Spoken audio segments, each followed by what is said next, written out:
I did not know it changes color. Look at that. That is so cool.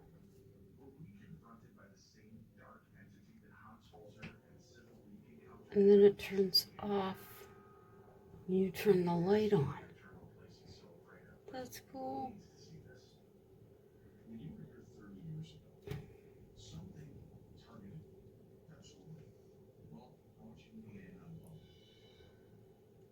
That is decent.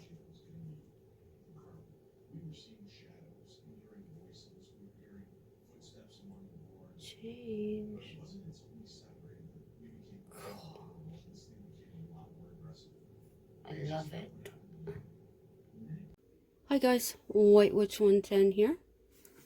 This is Queen's Park in Toronto, Ontario. This is where our provincial government does their business, or some people say they just sit and play games. The building was completed in 1893. It is where the Ontario government sits. It is the Ontario Legislative Building. That's some of the color of the trees. I have no idea about these pictures because I did not take them. Nice though, eh? And here are some photos of the inside of the building. I've never been in there for a tour that I can remember anyways,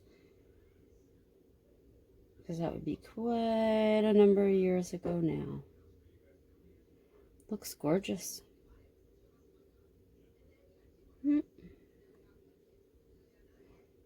Beautiful.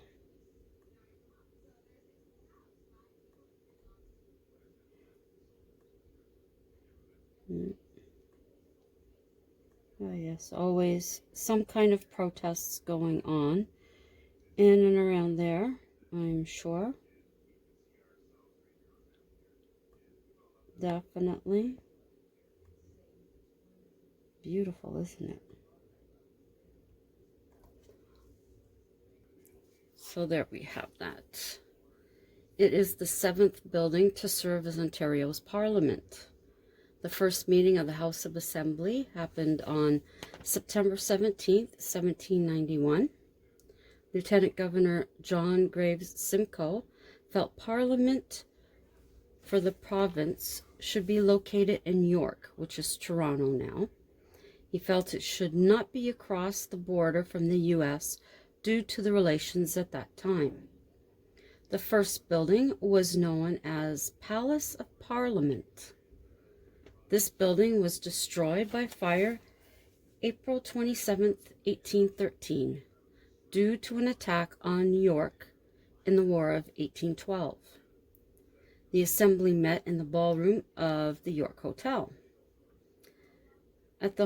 Also at the home of Chief Justice of the Court of the King's Bench until 1820. And a two-story Georgian-style structure was built on the previous site December 30th, 1824. An accidental fire destroyed that 4 years later. Until 1829, the Assembly met at the New York General Hospital. A new building. The hospital staff could not be moved in until the Assembly moved out to the old courthouse. In June 1832, another building was constructed, being the third. 1840 saw them in Kingston's General Hospital. The Assembly was briefly located in Montreal and Quebec City. Then it was relocated every 4 years between Toronto and Quebec City. The site of the first legislative building is now a parking lot for a car wash. In the year 2000, an archaeological dig found evidence of the buildings. Ontario Heritage Trust bought the property. The dig was covered to await further plans. July 1st, 1867, the then province joined Confederation. At this time, it was split into Ontario and Quebec. And now Ontario government moved back to Toronto to its former building, even though it had been damaged by fire in 1861-1862.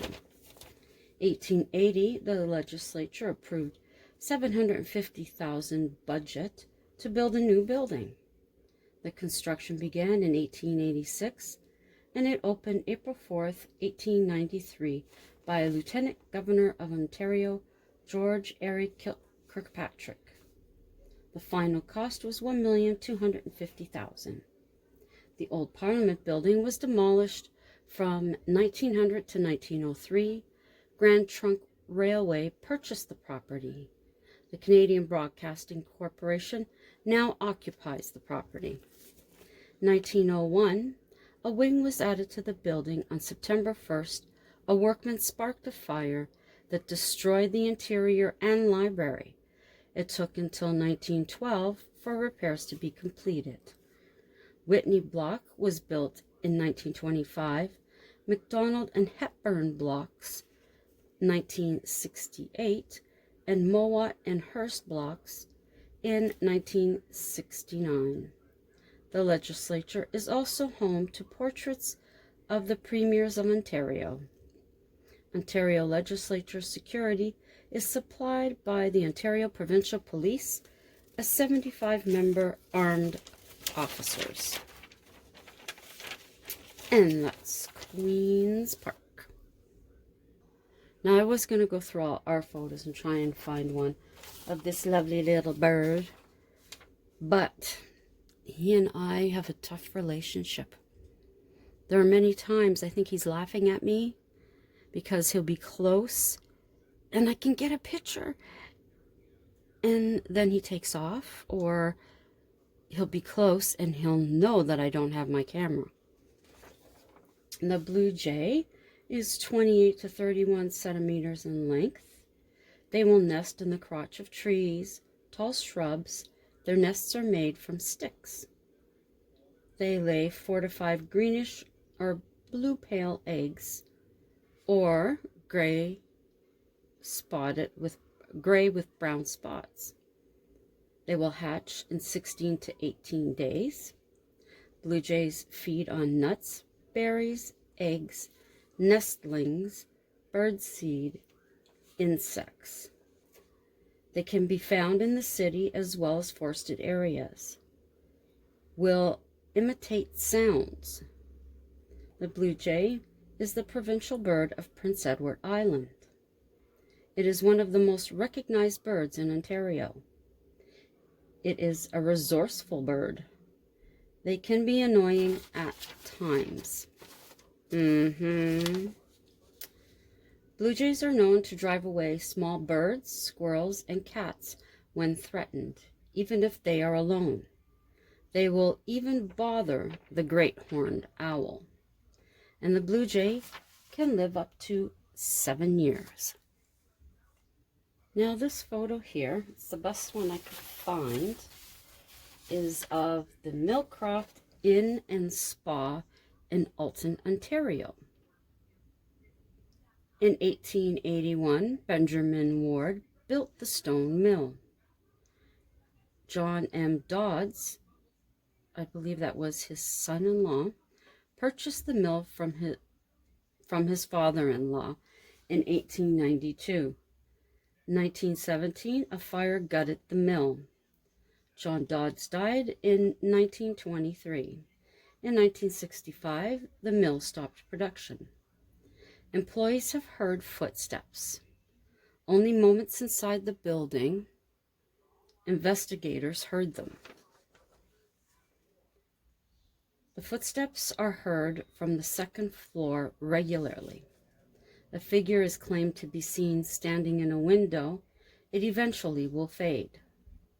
There are complaints of sounds, cold drafts, and smells. The sound of tapping on a garbage can has been heard under a counter. Scratching has been heard on a patio door, and nothing is there. When you move the curtain, the sound stops. And a breeze has been felt as if someone has entered the room, and a feeling of a spirit needing to talk has been experienced. Now this is our next one. It is St. Michael's Hospital in Toronto. The Sisters of St. Joseph established the hospital in 1892. Their goal was to care for the sick and poor in Toronto. It was a teaching and medical center. When it first opened, it had 26 beds, 6 doctors, and 4 graduate nurses. In 1894, they began accepting medical students. In 1912, the capacity rose to 300. In the 1960s, it increased to 900 beds. 1892 to 1974, there were 81 graduating classes. In 1974, the school closed due to community colleges. In 2010, the name of the hospital was changed to St. Michael's only. Now, an IT staff member was working late in a locked wing of the hospital. Forgetting something, he went back to get it. It's at this point he heard papers being shuffled. At that moment, he felt something walk through him.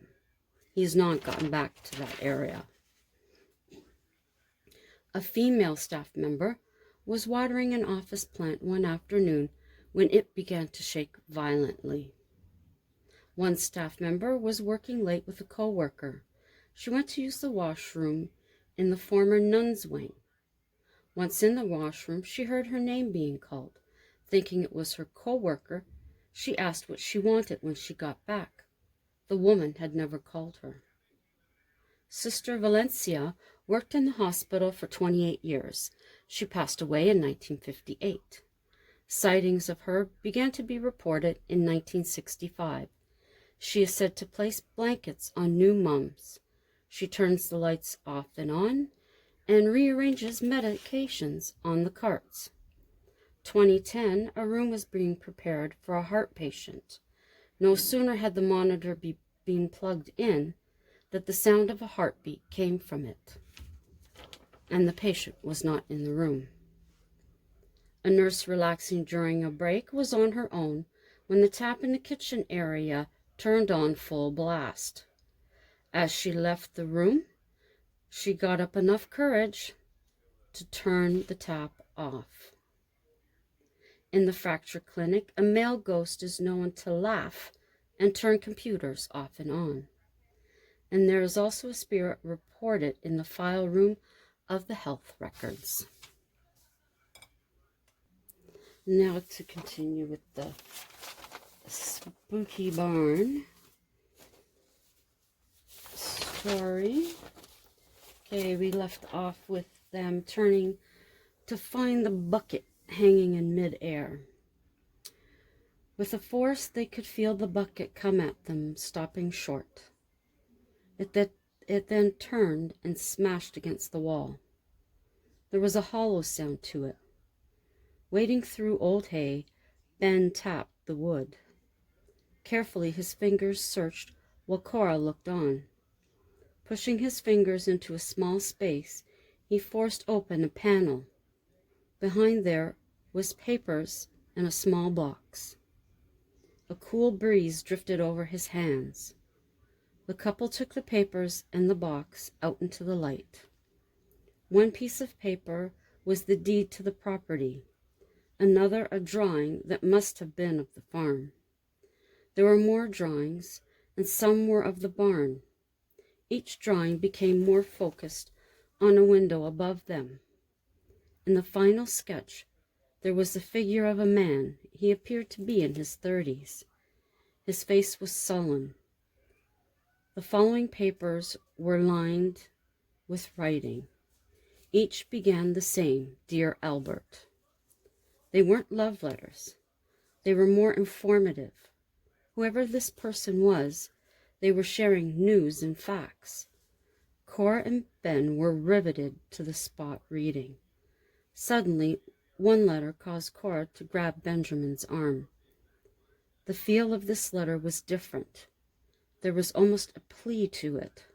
Something had happened, and the person it was addressed to needed to come home. The next 4 letters, the desperation grew for this person to get home. In the 5th letter, an explanation began. My dearest Albert, it is imperative that you come home.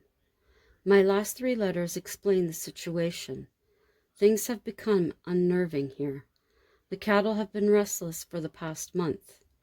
I've checked the barn and found no reason for it. It's at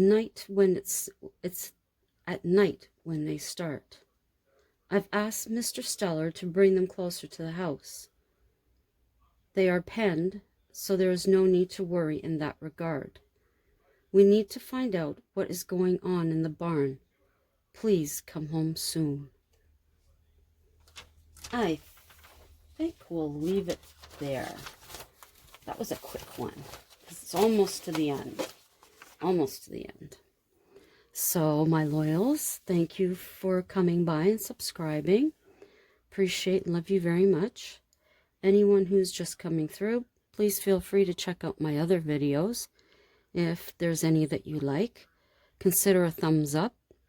Leave me a comment. I always do get back to them. And share them out if you think anyone else would be interested.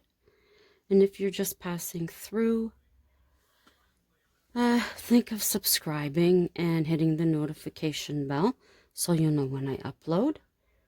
Hopefully you'll find something of interest. I have the paranormal, I have facts, I have graphs. What else do I have? I guess that would be about it right now. A few little jaunts outside showing you the neighborhood. And I hope you had a great Saturday.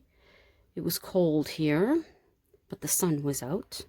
We didn't get any more snow. That was a good thing. And it looks like as of tomorrow, we're going to start warming up a bit, going to the plus side, which is always lovely. We should be at Fahrenheit-wise about 39, I think, Monday and Tuesday. So that's good. And hopefully it keeps going that way, because we've had that taste of spring, and now we want it. Everyone has just had enough of the snow, and we're to the point where we just want to do something outside. So, see you guys tomorrow. And if you're not doing anything at 8:30 this evening, come on over to Misfits and Dreamers for trivia Saturday night. That's at 8:30, Misfits and Dreamers. So until tomorrow night, ciao for now.